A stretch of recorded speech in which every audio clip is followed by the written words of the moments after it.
Olá, amigos, muito boa tarde. Hoje é sábado, 5 de dezembro. Começamos agora mais um programa A Semana do Mundo, como fazemos todos os sábados aqui na TV 247, um veículo de comunicação indispensável na luta de ideias no plano internacionalista, pela soberania nacional, pela autodeterminação dos povos, pela democratização das relações internacionais e pela paz mundial. Por isso, pedimos sempre o seu apoio. Dê aqui os seus likes, compartilhem, dê o seu apoio, tornem-se assinantes da TV 247 e do site Brasil 247. Ao final de cada matéria publicada no site Brasil 247 e de cada vídeo e programa da TV 247, vocês encontrarão as instruções e vão observar como é tão simples tornar-se assinante e apoiador e membro da comunidade 247. Esta semana que termina hoje foi repleta de importantes acontecimentos e nós vamos passar em revista alguns destes acontecimentos internacionais. Os temas principais que trataremos hoje são os seguintes.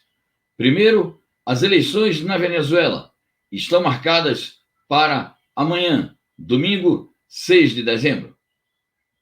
Em seguida, vamos abordar assuntos ligados à luta mundial contra a Covid-19, a partir da realização de uma sessão especial da Assembleia Geral das Nações Unidas na última quinta-feira, 3 de dezembro.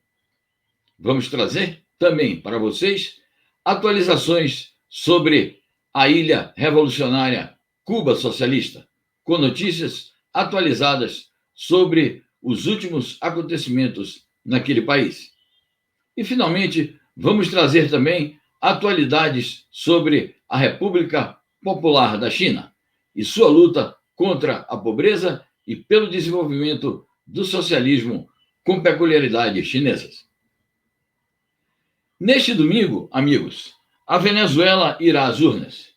Trata-se de uma batalha decisiva para o país bolivariano. Eu já vou começar aqui para introduzir as nossas informações e os nossos comentários. Vou compartilhar aqui uma notícia que publicamos no site Brasil 247 durante a semana e que mostra um pouco a realidade da disputa eleitoral no país vizinho. Vejam vocês que o presidente venezuelano Nicolás Maduro declarou que está disposto a entregar o poder, a deixar o poder se perder as eleições no país. Significa que o presidente Nicolás Maduro está muito seguro da vitória. Isto corresponde à análise de todos os comentaristas e observadores internacionais, inclusive centenas deles que se encontram na Venezuela desde meados da semana, além de ativistas de diferentes movimentos sociais e partidos progressistas de todo o mundo, para acompanhar o processo eleitoral naquele país. Eu vou trazer aqui para vocês algumas informações para que vocês compreendam a dimensão desta batalha. Primeiramente, é preciso dizer que se trata da 25ª eleição realizada na Venezuela desde que o eterno comandante da Revolução Bolivariana, o presidente Hugo Chávez, tomou posse em janeiro do ano de 1999, recordando que ele ganhou as eleições presidenciais pela primeira vez no ano de 1998. Desde então, a Venezuela bolivariana realizou 24 eleições. A de amanhã será a 25ª. Dessas, o poder revolucionário bolivariano, a Revolução Bolivariana, o chavismo, perdeu apenas 2 eleições, que foi uma consulta para modificações na Constituição, uma consulta plebiscitária, e as eleições parlamentares de 2015, que é exatamente a eleição de amanhã, tenta reverter os resultados desfavoráveis ocorridos em 2015. Na sequência, eu vou comentar sobre isso porque isto é muito significativo do caráter democrático da Revolução Bolivariana da Venezuela e para vocês observarem o que é que está em jogo. Fazer o contraste entre 2015 e agora o ano de 2020, passando pelos processos que ocorreram neste interregno. São 277 cadeiras que estão em disputa no processo eleitoral venezuelano de amanhã. Concorrem a estas 277 cadeiras 14 mil candidatos e candidatas, representando 107 partidos. Chama atenção para o número, porque dizem que a Venezuela é uma ditadura. Os jornalões aqui do Brasil apresentam o presidente venezuelano e líder do Partido Socialista Unido da Venezuela, Nicolás Maduro, como um ditador. Se referiam assim também, desta maneira desairosa, ao comandante da Revolução Bolivariana, o Hugo Chávez. E a Venezuela tem eleições democráticas, já realizou 24 durante o processo revolucionário bolivariano, realizará a 25ª amanhã, e são 107 partidos concorrentes. Esses 107 partidos são divididos entre partidos nacionais e partidos locais, regionais. É uma particularidade da realidade venezuelana de ter partidos locais, partidos estaduais, partidos provinciais. Isto, no Brasil, era uma realidade há décadas atrás. Na época da República Velha, o Brasil também tinha partidos regionais. Se trata de uma questão que se refere às peculiaridades de cada país.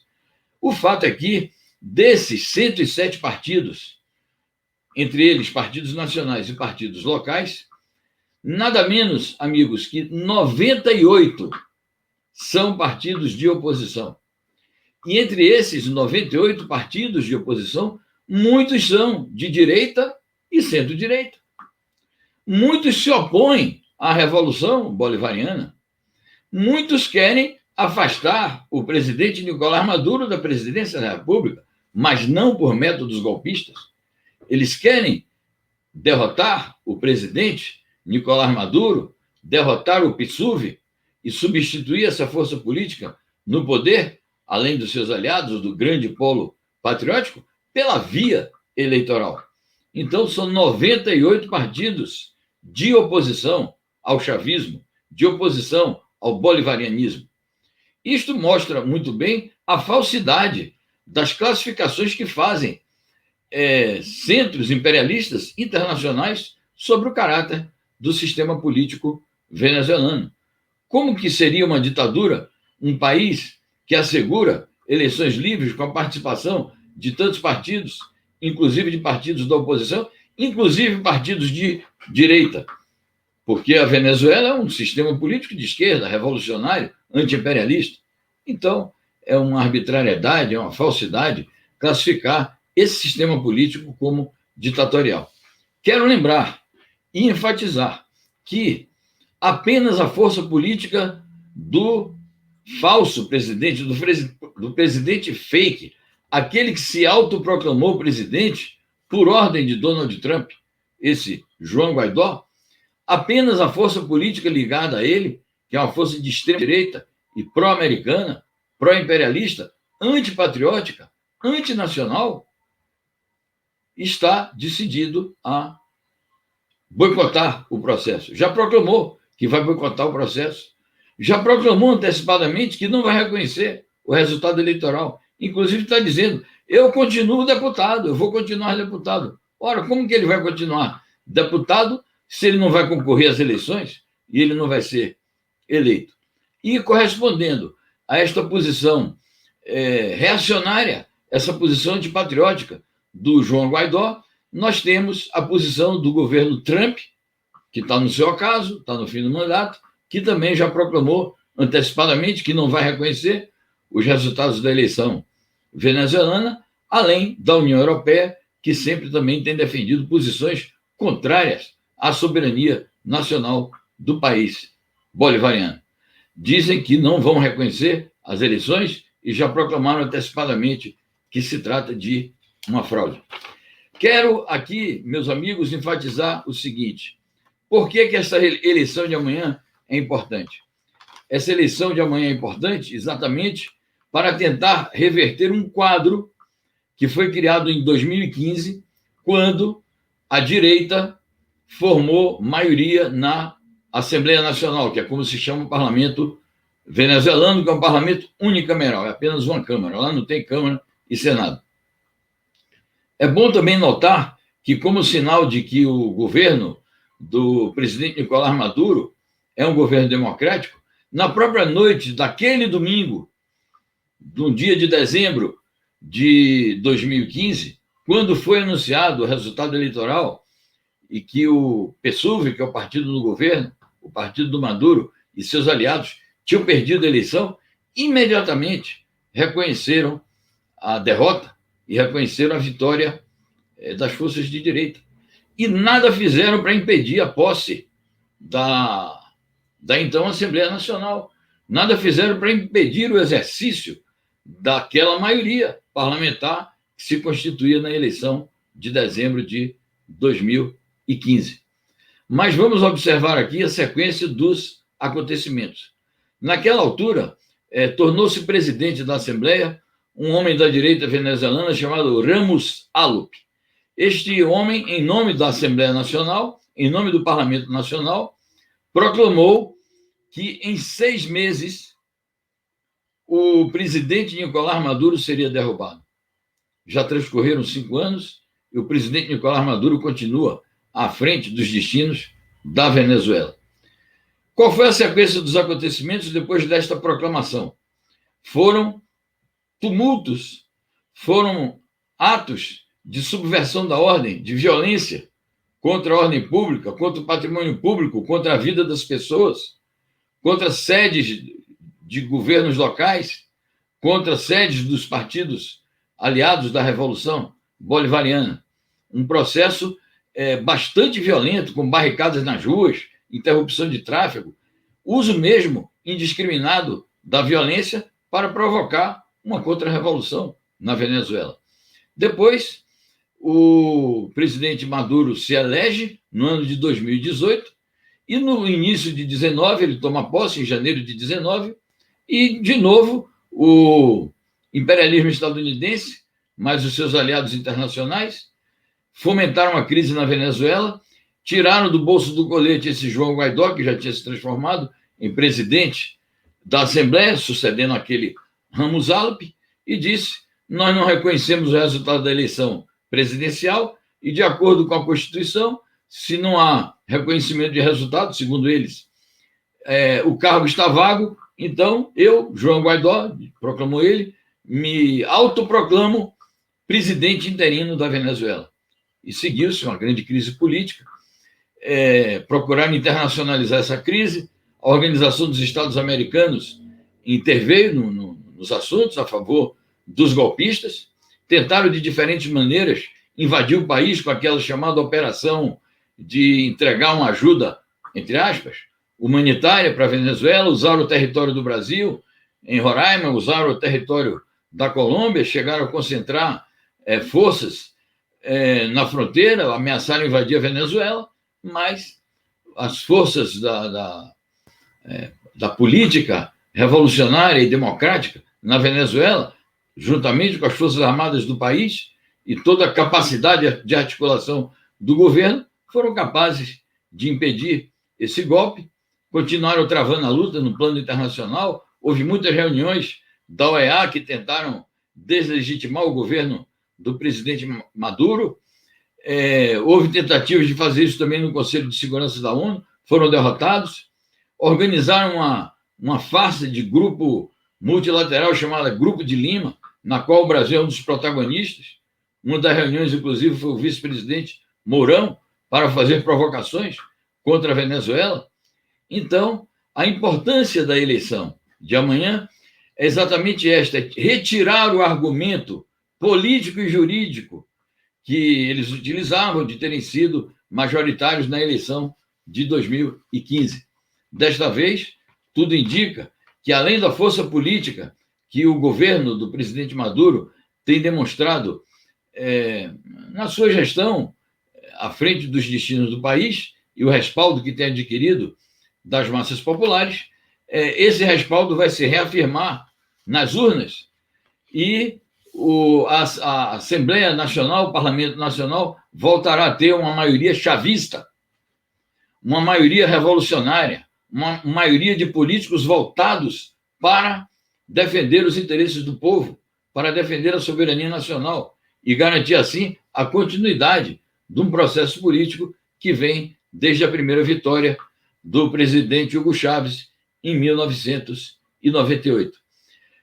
Traduzindo isso de uma maneira muito simples aqui para os nossos amigos que nos acompanham na comunidade 247, o chavismo, que é muito utilizado, a expressão é utilizada de maneira pejorativa pela mídia e pelos círculos imperialistas, não é outra coisa senão o esforço de mobilização das energias populares, da força popular, da capacidade das massas trabalhadoras e populares, uni-las, mobilizá-las para construir um país democrático, um país soberano e um país unido também e integrado com os países vizinhos.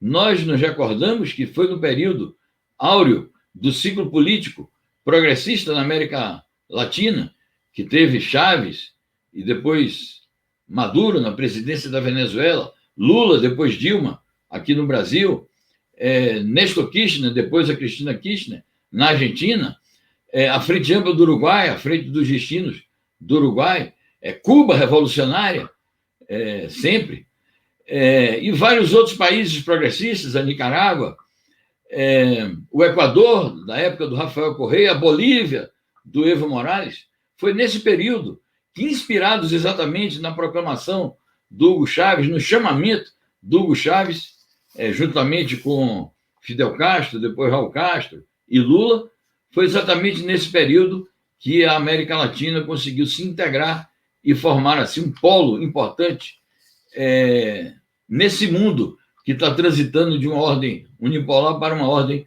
multipolar e fazer da América Latina um polo importante da luta pela democratização das relações internacionais e pela afirmação dos direitos e interesses dos povos e da paz mundial. Então é isso que é o chavismo. É a união do povo, é o anti-imperialismo, é a luta pela paz mundial e a luta pela integração de povos amigos. De modo que fica feito esse registro que amanhã, domingo, 6 de dezembro, é um dia também de solidariedade dos países e povos latino-americanos, dos movimentos sociais da região, para com a Revolução Bolivariana da Venezuela e os votos de que vença o processo eleitoral, torne-se a força majoritária na Assembleia Nacional e prossiga governando a Venezuela no rumo da democracia participativa, da democracia popular e da construção de uma nova sociedade e que essa nova sociedade se traduza pela construção também do socialismo no país vizinho e irmão. Então, era esse o registro que eu queria fazer sobre o tema da Venezuela. Por isso que nós dizemos que a Venezuela está no seu momento decisivo, na hora da verdade, porque vencer ou não vencer a maioria da Assembleia Nacional amanhã, isso jogará um peso muito importante nas relações políticas internas e também na inserção da Venezuela no mundo e na América Latina. E vai retirar o argumento das forças da direita nacional e internacional. Bom, meus amigos, eu queria então, dito isso sobre a Venezuela, compartilhar com vocês uma outra notícia muito importante que ocorreu durante esta semana, que foi a realização de uma sessão especial da Assembleia Geral das Nações Unidas, sob a coordenação do seu secretário-geral, o Antônio Guterres. Sessão esta dedicada ao combate coordenado global e mundial contra a pandemia da Covid-19. Nesta sessão especial da Assembleia Geral das Nações Unidas, o secretário-geral Antônio Guterres, essa sessão foi realizada no último dia 3, quinta-feira. O secretário-geral Antônio Guterres fez uma crítica severa, e nessa crítica, embora ele não tenha citado nominalmente por razões diplomáticas, nessa crítica está contido também o Brasil, está incluído o Brasil. Ele fez uma crítica severa aos países negacionistas, aos governos negacionistas, aos governos que ignoraram a pandemia. E aqui a gente se lembra que o governo Bolsonaro disse que era uma gripezinha e desdenhou as pessoas infectadas e desdenhou os mortos, que são já mais de 170 mil no nosso país. Então, o primeiro ponto que eu queria destacar desta sessão especial da ONU foi a crítica severa do Antônio Guterres, secretário-geral, à atitude negacionista de governos tipo Trump, tipo Bolsonaro e outros que ignoraram a pandemia. Disse mais o secretário-geral da ONU que esses países negacionistas ignoraram as orientações da Organização Mundial de Saúde, que é exatamente a agência de saúde da ONU. É aquela instituição internacional que tem nas suas mãos a coordenação de políticas públicas mundialmente para enfrentar as pandemias de uma maneira geral e especificamente esta. Porque quase um ano já que nós estamos de pandemia, dois aprendizados podem ser tirados desse combate que vai se realizando de maneira desigual no mundo, mas de alguma maneira vai se tentando enfrentar o problema, exceto esses governos negacionistas. As duas lições são: essa pandemia só pode ser enfrentada primeiro com a ciência, segundo, e é uma noção correlata a esta, com a cooperação internacional. Porque os investimentos que se precisam fazer, as medidas que se precisam tomar, dependem muito da cooperação internacional. Nenhum país, isoladamente, terá capacidade, recursos financeiros, materiais, de infraestrutura, humanos, para enfrentar um problema desta envergadura. Então, ele criticou os países que não se submeteram, ou que não seguiram, ou que não obedeceram às recomendações da Organização Mundial de Saúde. E, infelizmente, nesta mesma sessão especial, o chanceler do Brasil, esse Ernesto Araújo, que já escreveu artigos endeusando o Trump, dizendo que Trump é o salvador do mundo ocidental, é um homem de extrema-direita, esse Ernesto Araújo, e que segue fielmente os ditames do imperialismo estadunidense, da extrema-direita estadunidense liderado por Trump. Ele fez ataques ao multilateralismo, ele fez ataques à própria ONU. Ele praticamente, na verdade, ele acabou dando razão, sem querer, à crítica que o secretário-geral Antônio Guterres fez, porque o Antônio Guterres criticou exatamente os países que não adotaram o multilateralismo, que não corresponderam às orientações da Organização Mundial de Saúde. E o chanceler do Brasil foi lá dizer que combate o multilateralismo, defendendo, portanto, que o Brasil se isole, que o Brasil seja um país pária no concerto internacional. E, finalmente, sobre esse ponto, eu quero destacar que o secretário-geral da ONU, o Antônio Guterres, ele fez apelos importantes sobre a questão da vacina. Ele destacou a importância de ter-se não só uma, mas várias vacinas. Já comemorou o fato de que temos algumas vacinas aí prontas para serem usadas, esperando apenas alguns detalhes para a sua aprovação final. Então, é muito importante que esse apelo por vacinas seja feito por uma autoridade internacional, como o secretário-geral da ONU, porque também nesse aspecto aqui no Brasil há um negacionismo, há uma recusa do governo a enfrentar o problema, a necessidade da vacinação da nossa população, há um negacionismo em relação à vacina chinesa, um preconceito, uma posição ideológica contrária ao senso científico e às aspirações do povo brasileiro e de toda a humanidade. Então, essa notícia sobre a realização da sessão especial da ONU de combate ao Covid é muito importante. Quero destacar ainda aqui, meus amigos, vamos passar rapidinho aqui sobre um próximo assunto que eu queria compartilhar com vocês, que é o assunto ligado a Cuba.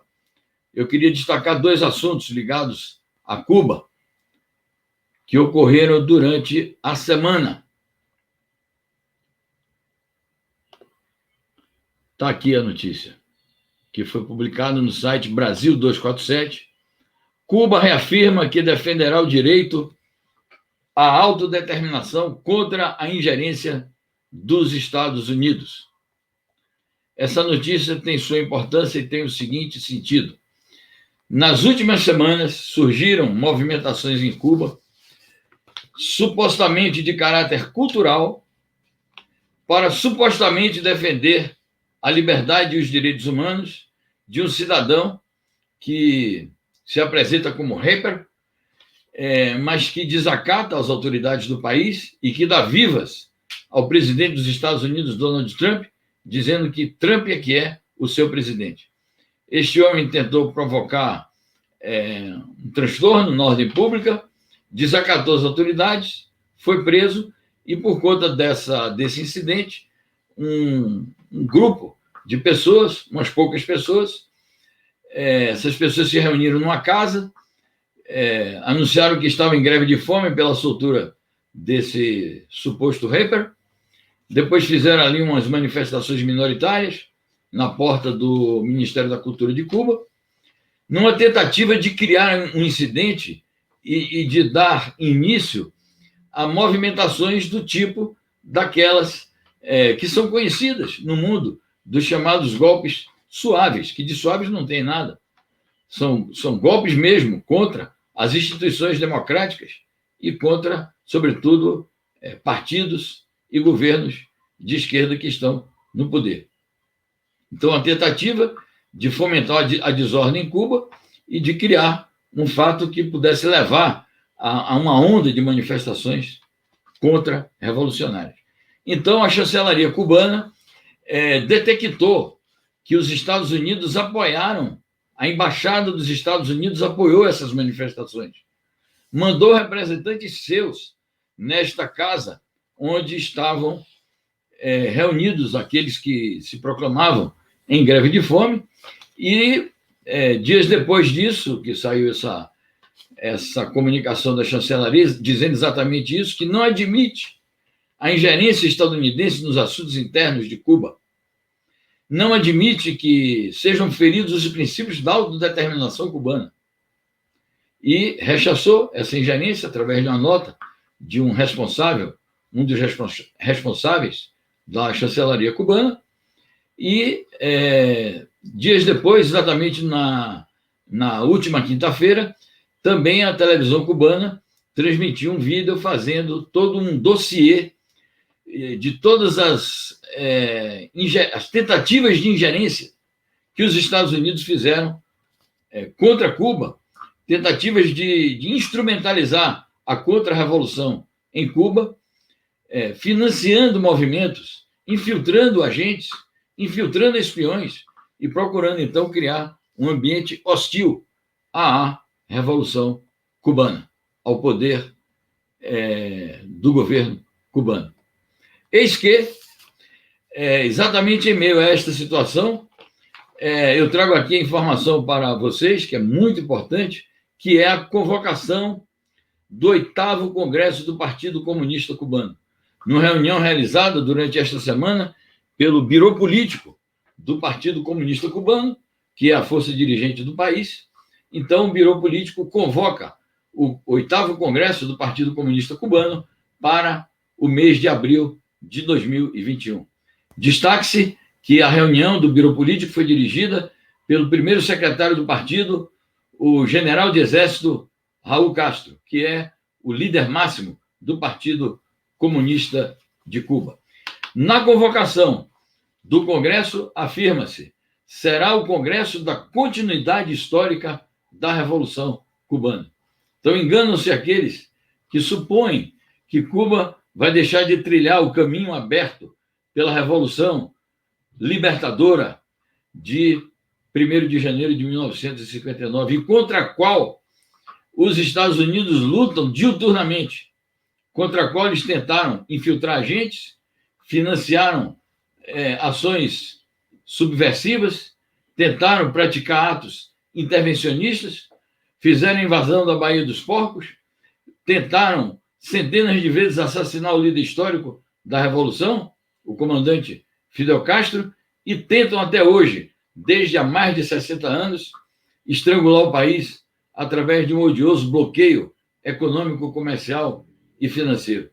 Mas o Partido Comunista Cubano, ao convocar o seu Congresso, diz: será o Congresso da continuidade histórica da Revolução Cubana, o Congresso, como diz a convocação, de reafirmação dos valores desta revolução, reafirmação da sua vocação humanista, da sua vocação à solidariedade, da sua vocação à justiça social. Congresso que é convocado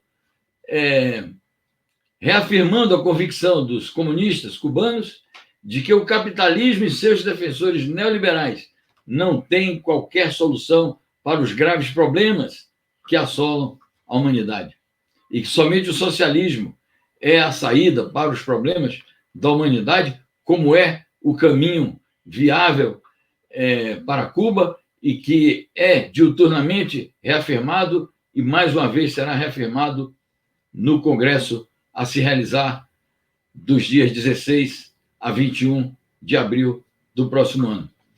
E a convocatória diz ainda: a tarefa central do Congresso é atualizar o modelo econômico e social cubano, reafirmando o caminho do socialismo, ao mesmo tempo que Cuba não para no tempo, Cuba não se dá por satisfeita e diz que é preciso que o sistema socialista se aperfeiçoe cada vez mais e seja cada vez mais capaz de assegurar a soberania nacional, a felicidade do povo cubano, o seu bem-estar e o sistema socialista, que é o que garante a justiça social no país. E mais ainda, a reafirmação do caminho internacionalista, do caminho da solidariedade, que se expressa de maneira bastante viva na questão da saúde pública, da cooperação médica de Cuba e, particularmente hoje, nestes momentos dramáticos para a humanidade da pandemia da Covid-19, Cuba tem também brindado com as suas brigadas médicas solidariedade a diferentes países pobres, mas também países ricos, porque a Itália, onde se viveu um dos maiores dramas no início deste ano, por conta da pandemia, a Itália recebeu a ajuda de Cuba através das suas brigadas médicas. Por isso mesmo que as brigadas médicas Henry Reeve, que é como elas se chamam, em homenagem a um soldado que depois se tornou general estadunidense, que ajudou na Guerra da Independência de Cuba, foi combater em Cuba, na Guerra da Independência, contra o colonialismo espanhol. Então, as brigadas médicas Henry Reeve, que levam o nome deste militar estadunidense, mas que foi combater em Cuba, e que se tornou general lá, essas brigadas são candidatas ao Prêmio Nobel da Paz, indicadas por muitas organizações não governamentais, movimentos sociais de diferentes países, europeus e também latino-americanos, inclusive aqui no Brasil, muitíssimas entidades não governamentais e personalidades destacadas da vida nacional apoiam a indicação das brigadas médicas cubanas para alcançar o prêmio, para serem agraciadas com o Prêmio Nobel da Paz. Dito isto, sobre os êxitos do socialismo cubano, sobre a convocação do seu Congresso e sobre a luta vitoriosa que o governo cubano tem feito contra essa tentativa de fomentar tumultos no país, Eu passo aqui rapidamente ao nosso último assunto de hoje. Vou compartilhar aqui com vocês a notícia, a informação, que é uma notícia proveniente da China. E a China que, mais uma vez, surpreende o mundo com notícias importantes relacionadas com o combate à pobreza. Então, a notícia é esta aqui, ó. Xi Jinping anuncia grande vitória no alívio da pobreza na China. Presidente da China, Xi Jinping, anunciou numa reunião na última quinta-feira, 3 de dezembro, que a China triunfou na luta pelo alívio da pobreza absoluta, da pobreza extrema, da miséria na China. E eu vou apresentar aqui para vocês alguns dados e alguns argumentos sobre essa questão que é muito importante, antes de encerrar o nosso programa. Nos últimos 12 anos, sob a liderança do Partido Comunista da China, do qual o presidente Xi Jinping é o secretário-geral, ele é o dirigente máximo do país e do Partido Comunista da China. Então, sob a liderança dessa força política, foram retirados da pobreza 100 milhões de cidadãos, 100 milhões de pessoas que viviam em zonas rurais recônditas, zonas rurais atrasadas, e que foram retiradas da pobreza extrema. Isto é fruto de uma decisão que o 18º Congresso do Partido Comunista da China tomou em novembro de 2012, exatamente 8 anos atrás. A decisão de transformar a luta contra a pobreza absoluta na tarefa central do Partido Comunista da China. E o presidente Xi tomou isso em suas mãos, como a sua principal tarefa.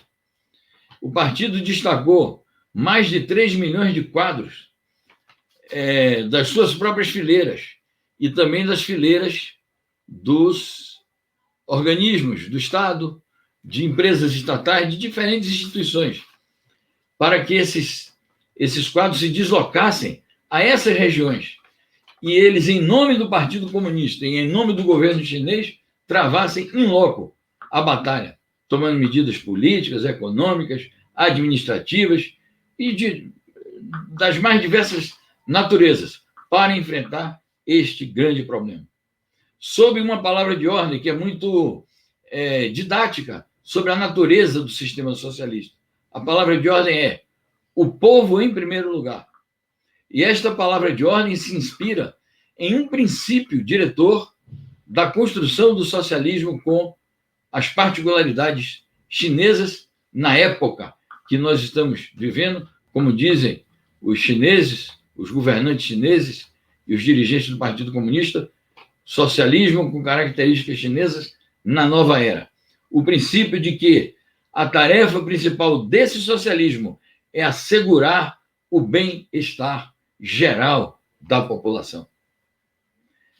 Nesse sentido, os chineses, a direção chinesa tinha estabelecido a meta de chegar no ano do centenário do partido.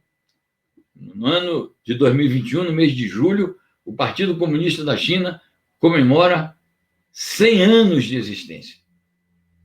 Então, eles estabeleceram como meta chegar ao primeiro centenário da fundação do partido com a meta cumprida de acabar com a pobreza absoluta no país. E agora, no começo do mês de dezembro de 2020, portanto, 7 meses antes da data do aniversário centenário da fundação do Partido Comunista, o líder máximo dos comunistas chineses e do povo chinês, o presidente Xi Jinping, proclama este grande triunfo. E proclama isso dizendo o seguinte, no discurso que fez na reunião da quinta-feira: foi a mais vigorosa batalha da história da humanidade na luta contra a pobreza. E desta maneira, a China realiza uma grande meta da sua própria nação, do seu próprio povo, e contribui também para o alívio da pobreza global. Dessa maneira, dizem os dirigentes do Partido Comunista Chinês, o seu principal líder, a China caminha a passos largos para a realização do seu sonho nacional, qual seja o sonho da revitalização da China, do rejuvenescimento nacional, da construção de um país socialista, moderno, próspero, poderoso, democrático, civilizado e culto. E esta meta, uma parte dela está sendo cumprida agora, na virada do ano de 2020 para o ano de 2021, coincidindo com o aniversário de 100 anos da fundação do partido. E essa meta se completa, na sua outra parte, com o segundo centenário que os chineses vão comemorar neste século, este século XXI, que é o centenário da Revolução, no ano de 2049.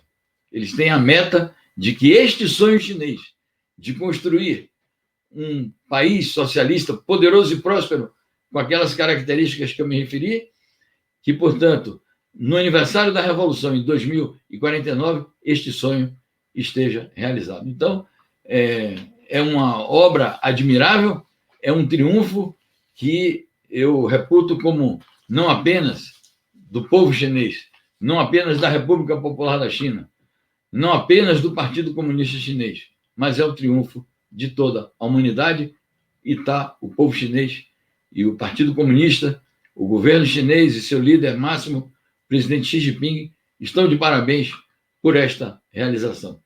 Então, meus amigos, é com estas informações, com estas análises e com estas reflexões que nós terminamos por hoje o programa, por esta semana, o programa A Semana no Mundo.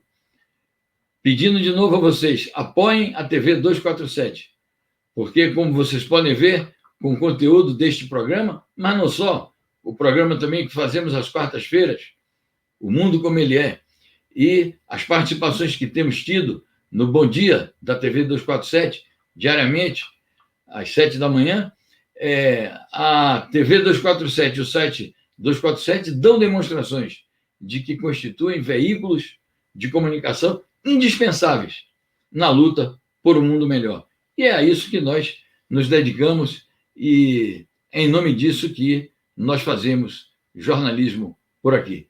Então, gente, muitíssimo obrigado, um bom fim de semana, uma boa semana, e fica o nosso encontro marcado aqui para o próximo sábado com a Semana no Mundo, às 3 da tarde, na TV 247.